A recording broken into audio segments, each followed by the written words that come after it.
जनाब सदर मोहतरम, डैश पर उपस्थित सभी मुअज़्ज़िज़ और सामने बैठे हमारे सभी साथियों, चूँकि रहमानी फाउंडेशन को हम इस तरह से देख सकते हैं कि रहमानी फाउंडेशन 2008 से पहले जो हम जनरल सेक्रेटरी की बात करेंगे तो हमारे बीच में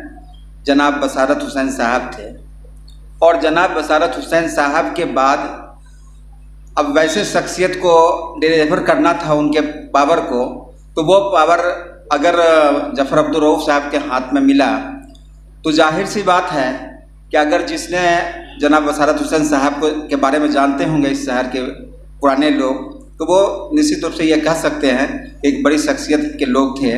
और हजरत के साथ बैठ करके और कोई भी डिसीजन को करते थे। अब वो शुरू से दिल्ली में, पता नहीं अभी भी दिल्ली में रहते हैं यार। तो हम दो पार्ट में बताना चाहेंगे, चूँकि जफ़र रऊफ़ साहब के कामों के बारे में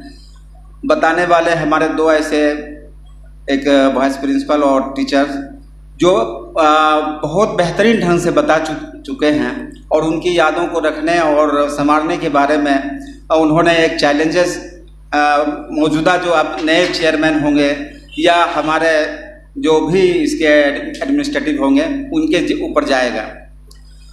हम शुरुआत करेंगे कि रहमानी फाउंडेशन अचानक यहाँ तक नहीं पहुँच पाया है, उसको पहुँचाने के लिए बहुत सारे लोग और लगे थे। जब हम बसारत साहब की बात करेंगे तो ये रहमानी फाउंडेशन 2096 में निश्चित रूप से रजिस्ट्रेशन हुआ था रहमानी फाउंडेशन का, लेकिन 2000-2001 के बाद हेल्थ केयर से और कंप्यूटर से काम शुरू किया गया था। हेल्थ केयर में चूँकि ये सोचा गया था उस टाइम में एक डॉक्टर हुआ करता था वो खन्ना साहब,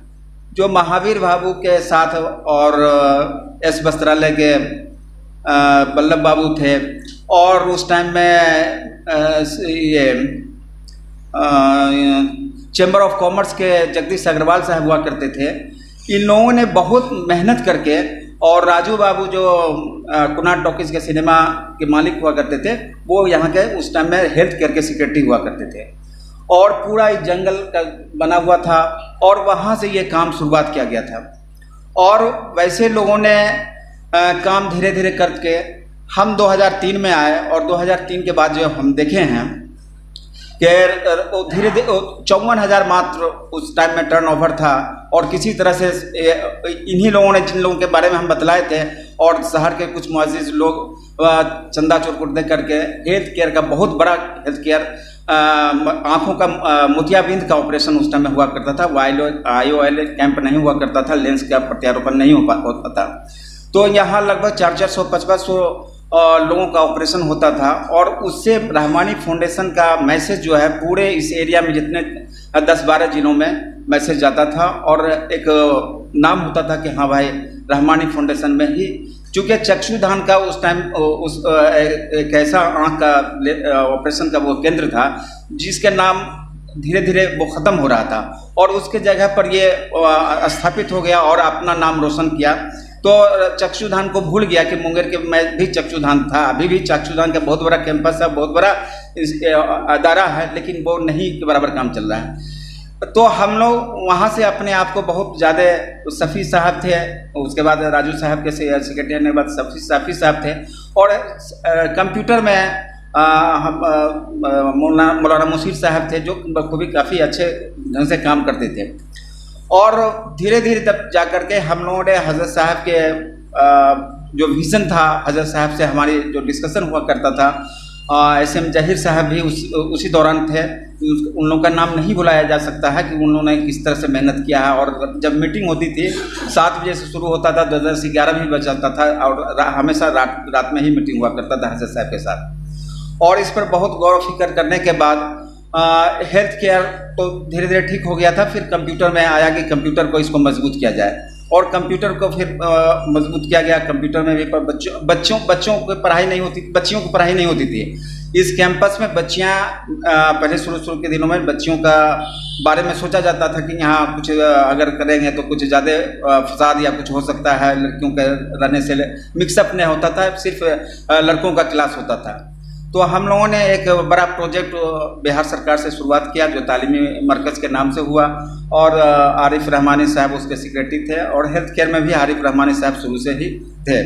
तो वो बहुत बड़ा 202 सेंटर चलाना था, जो एक बहुत बड़ा चैलेंजेस था, और 202 सेंटर पूरे मुंगेर जिला के जहाँ की जो बच्चे ड्रॉप आउट थे, जो बच्चे स्कूल नहीं जाते थे, जो बच्चे कागज पन्नी उन्नी चुनने वाले बच्चे थे, वैसे बच्चों को पढ़ाना था और उसे मेन स्ट्रीम में जोड़ना था और स्कूल से अटैच करना था। हम लोगों ने 2006-07 में वो काम पूरा किए, और एक मूवमेंट उस टाइम पे हुआ कि दो सौ माने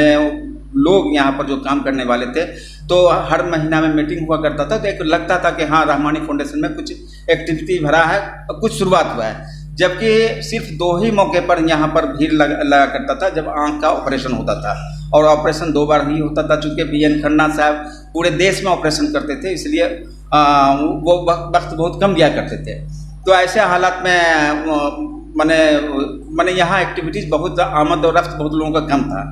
लेकिन बसारत साहब के जाने के बाद और उसी दौरान हमारा भी यहाँ से जुवेनाइल जस्टिस बोर्ड में मेरा हो गया था, और जुवेनाइल जस्टिस बोर्ड में। लेकिन अब्दुल रऊफ साहब जब उस पीरियड में इसको चार्ज लिए, बसारत साहब अपने कारणों से या अपने बिजी व्यस्तता की वजह से या यहाँ नहीं रहने की वजह से उन्होंने छोड़ा, और इनके ऊपर जिम्मेदारी दी गई। वो जिम्मेदारी के बारे में तो हम चर्चा ज़्यादा, चूँकि वक्त बहुत कम है, और जिम्मेदारी के बारे में जैसा कि बतलाए हैं कि कई चीज़ इन्होंने भी लाए हैं। जैसे जनशिक्षण संस्थान एक मास मूवमेंट था एजुकेशन डिपार्टमेंट का, वो स्किल डेवलपमेंट ट्रेनिंग प्रोग्राम के लिए, वो एक बहुत बड़ा प्रोग्राम था और बहुत खूबी अंजाम दे रहे थे। कोविड के पीरियड में किसी कारणों से कैसे बंद हुआ वो हम नहीं जानते हैं, लेकिन और इनके 2 प्रोग्राम जफर अब्दुल रऊफ साहब इतना मजबूत लाए हैं। जैसे आपके BEd कॉलेज है, अब BEd कॉलेज चाहे आप जफर साहब कहीं भी रहें, BEd कॉलेज तो निश्चित रूप से है। हम जफर साहब के बारे में इतना सही कह सकते हैं कि जब जौहरी नहीं है तो हीरे के वहाँ पर रहना शायद नहीं संभव होता है। तो अब नए जौहरी अब नए हीरे को तलाश करेंगे, और वो चैलेंजेस को जो अभी चैलेंजेस अभी हमारे राजन साहब बतलाए थे कि नेक से ये कराना है, MAd कराना है, फिर और बाकी बहुत सारे चीज़ बचे हुए हैं, जैसे हेल्थ केयर का आई हॉस्पिटल का ये एक विजन है। ये सब इनके छोड़े हुए सपनों को पूरा करना होगा। अब ये करने के लिए आप जो भी आएंगे तो उनके लिए एक बहुत बड़ा चैलेंज होगा। ये निश्चित रूप से है कि आज जिस बिल्डिंग में जहाँ पर हम हैं,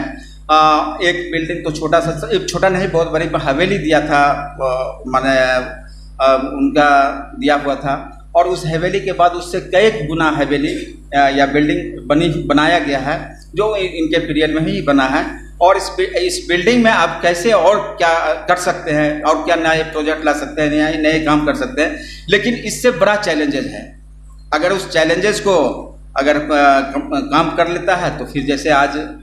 हमारे 2 ऐसे जो उनके साथ काम किए हैं, उनके अगर स्पीच को सुनेंगे तो निश्चित रूप से बहुत आपको भावुक होना पड़ेगा। और मैं अपनी बात को यहीं पर समाप्त करता हूँ। बहुत बहुत शुक्रिया जनाब महफूज साहब।